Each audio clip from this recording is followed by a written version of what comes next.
My name is Roger Moore. I started painting way back in my island, Barbados. I came to Canada, I think, 1969, and joined the company Sears for a job as a support for the family. But I continue painting in my love, watercolors, and I'm presently painting still in watercolors. Now, have you always wanted to paint since childhood? Is Oh, that yeah. your dream? Or? Yes, I wasn't interested in anything else actually. All the rest of subjects at school did not appeal to me. I was constantly trying my best to become a painter. I didn't know at that time what a painter was, and unfortunately in my time there was not many art teachers teach the subject, but I found my way, however. So you're basically self-taught, or? 100% self-taught. Has your art 100%. changed over the years? Yes, I would say so. I started painting my oils with the palette knife, which is quite difficult. And as I got here and I started to raise a family, I find that oil painting and the substances that makes the oil, the turpentine, etc., was too strong for the kids and to breathe in the apartment. So I switched to watercolors and found it was much easier to work with. Have you ever experimented with any other artistic media? I did once a piece of sculpture, once a piece of mahogany way back. That was for the competition of Expo 67. Okay. When you paint, do you envision any particular audience that you're painting for? Or? No.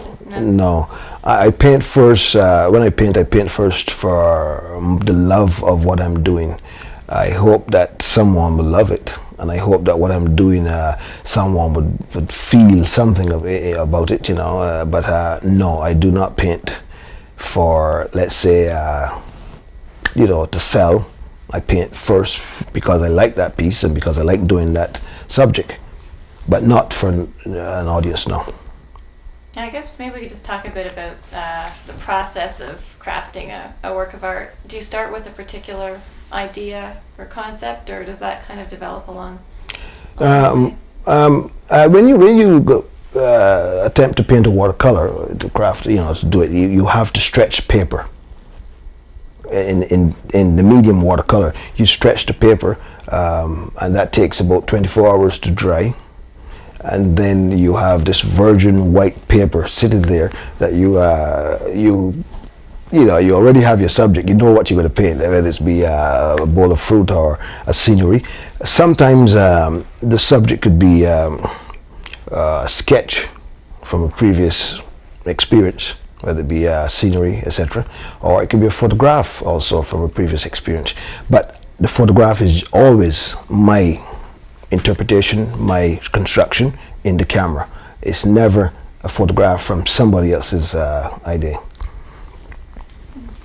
And maybe you could tell us a bit about your tools, your brushes. The tools, the brushes, yes. I know. Good brushes are very important, and I was fortunate to acquire a number of good brushes, good watercolor brushes, which I have presently in my collection. They are Winsor Newton Red Sable, and they range from number 3 to number 12. But once you have acquired the technique in painting watercolors, you can paint with anything. You can paint with a feather, for that matter. But I do like to feel the feeling of good brushes under the paper, on top of the paper. And now, how long would it take you to complete the typical piece, or does it vary?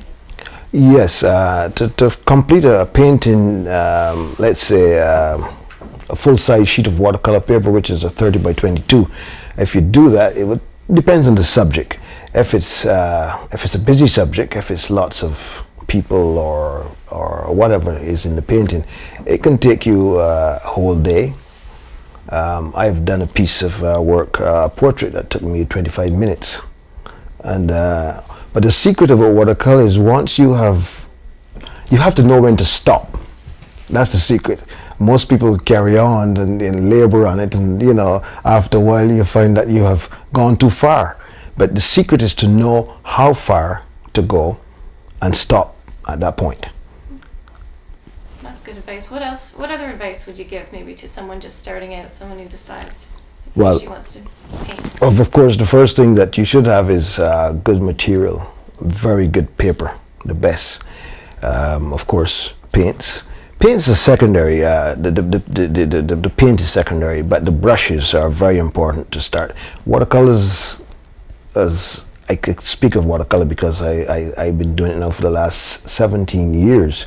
It's very intimidating. It can really get you frustrated. And you talk to any painter or anyone who try watercolors will tell you that it is a medium that they would never ever try because it's frightening. It runs all over the place. You know, it's not. You can't control it if you don't know what you're doing.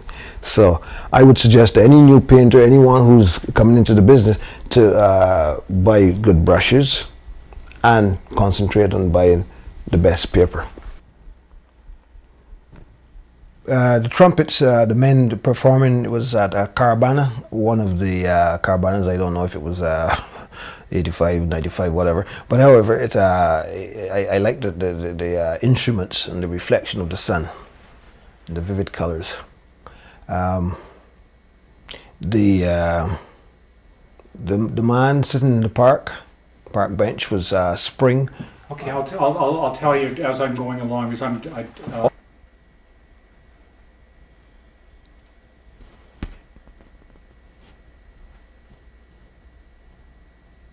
Park bench, Allen Gardens, that was done in 1987. It's Spring, and I like the bright contrast between the man's coat and the bright flowers. It's a fresh feeling. It was, you know, life again after a dreadful winter. Fooling around with experimenting with fish in the flower vase because there's water beneath the flowers and the flowers at the top. I just want to play with the two subjects and see how they go, and kind of like it. As a matter of fact, there are lots of people who want to buy that piece. It's depicting two lovers, of course, sharing the same lips. It's where I'm going actually. If you look at the men with the trumpets, etc., it's very detailed, very realistic. I'm trying to branch out into a more interpretive, more expressive form of painting, and that was one of the first ones that I did. Actually, there are four ladies taken from a photograph of a British wedding. The people in England from the islands who came to London, England, still very, very, very colourful. I'm sure that some of the people from the islands in Toronto, Canada, does the same, but I've never been privileged to see it. But that was taken from a photograph, and actually it was a commission done for a friend, and she didn't like it after it was done. I still love it. I think it's a beautiful piece. Goldfish in a pond at the old Toronto Zoo. I don't know the correct name of it, but a place, I know it's downtown, and the fish were being fed, and I did a sketch of it and thought I'll paint it. Oh, the girl? Yeah, that was taken from a photograph when I visited Barbados in 1990. I saw this school girl, and she said, "Take my picture," and she posed for me. Beautiful smile, and I've been experimenting with it. It's done with a dry brush as opposed to, let's say, the fish, which is a wet brush, and some of the others, that is a very dry brush approach. Seashells are my love. I'm a shell collector. I love seashells. They're so interesting. I collected these shells, and I thought I'd paint each one individually on that large watercolor sheet. It doesn't have a focal point. It's just a collection of shells with a blue background floating in midair, no perspective. The big old conch shell, I wanted to capture some of the color in the conch shell. It's so beautiful. I'm still fascinated with the colors that the living animal that was in there, how he can produce those beautiful colors. So I tried to capture it in watercolor, and and did a very vivid, very strong, brilliant red background. Sweet Mangoes, it's called, actually, is in my book. I did that one in 1990, 93, I think it was. Again, I was experimenting with the lack of perspective. It was just a matter of having some fruit on a plate and no angles, no perspective.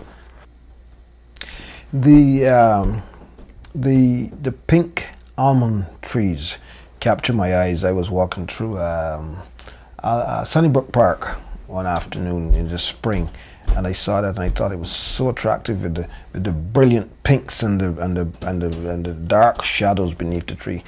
And I love that piece, actually, very much. So small, I love it. Fish fry. Yeah, I actually forgot this one. Haven't seen it so long. It's the horizon, the new horizon. It's something that I'm venturing into. I'm looking at space here. I'm telling you that space, whether it's out of the bowl or in the fish bowl, it's still space. Whether the birds are flying or the fish are swimming, and that's my future. Actually, that's where I'm going, working with space in my painting. Cantaloupe. Cantaloupe.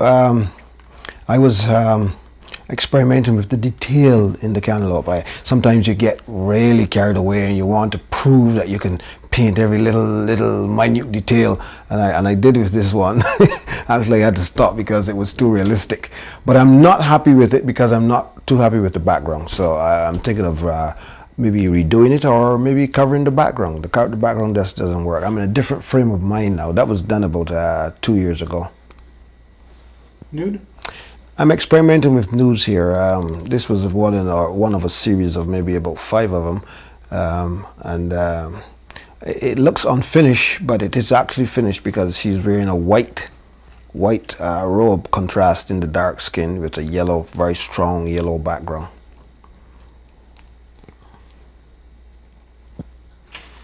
Go ahead, Roger. Again, I'm going to use a very famous painter here that I'm very much in love with in the last, say, 5 years, Matisse.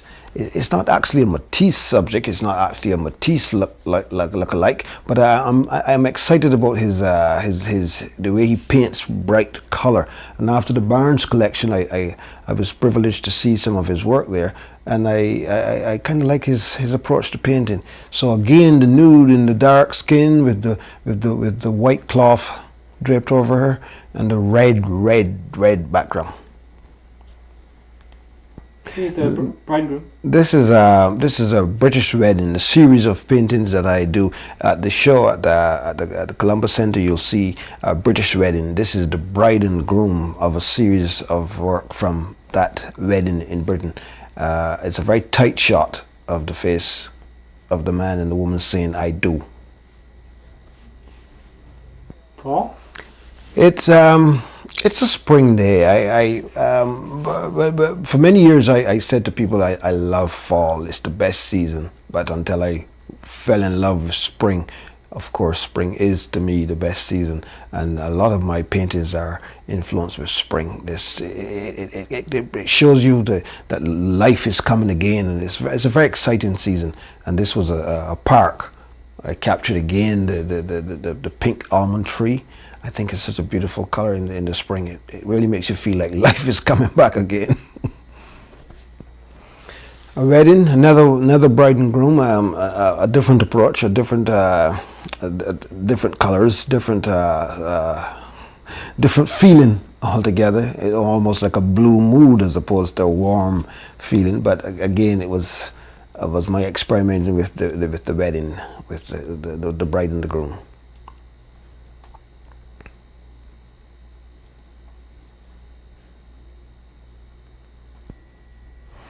My nudes are not seen much because, of course, not many people are comfortable with nudes. You get a chance to show nudes in a private, personal show. When it's a family show, you're a little hesitant to do it because some people get a little offended. But this is an overhead shot, looking actually back into the figure with the body draped over with the sheet. Again, lovers, the kiss on the hand, the blue lips, all portraying a loving feeling with an attempt to show a heart. It was all a creation of showing the passion with two people. Again, I'm trying to tell the story that although a mermaid is a fictitious the thing, you know, and an angel is also the same, I'm trying to marry the two, the flying with the swimming. They both are the same. It's space, equal space, and this is a way of expressing that feeling. Okay, Roger, what can you tell us about this piece here? This one was done on the beach, actually. Four boys strutting this stuff, you know, they're saying, mine is bigger than yours. The technique is a wet wash, wet on wet, actually. I'd like to know what inspired this one. This one is called fantasizing. The lady is fantasizing, and the mirror is behind the Chesterfield. And in the mirror is rather than having her reflection in the mirror is the person she's fantasizing about.